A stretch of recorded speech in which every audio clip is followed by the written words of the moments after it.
Alors, ce qui ressort de toutes ces rencontres, qu'il s'agisse des paroles d'élus comme des paroles des techniciens et urbanistes, c'est qu'il est nécessaire désormais de se constituer en réseau. Les élus l'ont d'ailleurs déjà un petit peu fait, ils vont le faire davantage,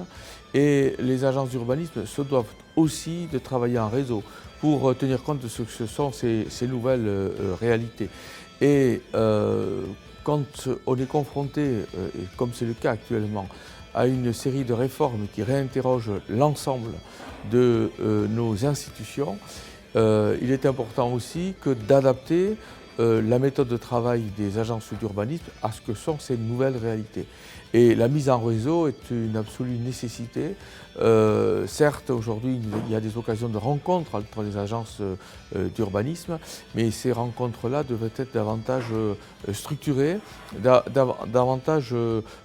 pensées, de sorte qu'il puisse y avoir une forme de gouvernance des agences d'urbanisme, sachant que les problématiques que nous avons sur notre territoire, évidemment, se ressemblent d'un secteur à un autre. Alors, il se trouve que notre département des Pyrénées-Atlantiques et notre agence d'urbanisme, c'est une agence départementale, a, je veux dire, presque un cas pratique fort intéressant,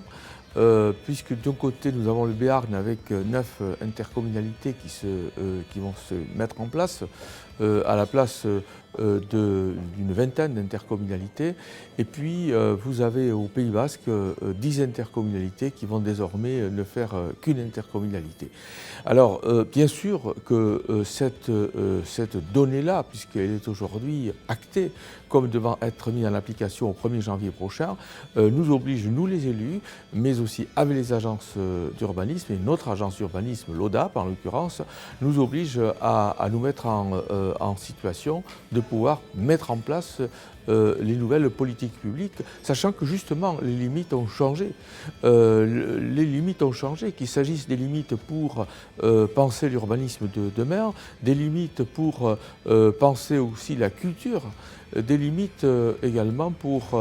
penser un certain nombre d'autres sujets comme l'agriculture ou le tourisme. Donc il s'agit aujourd'hui de voir, et avec nos experts de l'agence de l'urbanisme,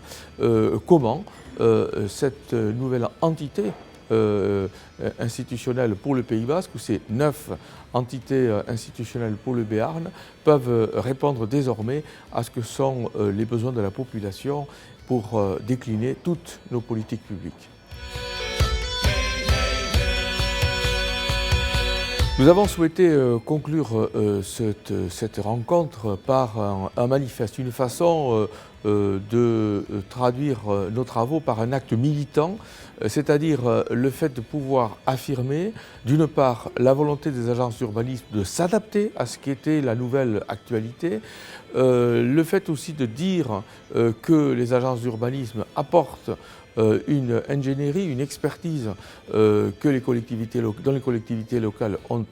besoin, d'autant que le désengagement de l'État déjà annoncé depuis le début des années 80 se poursuit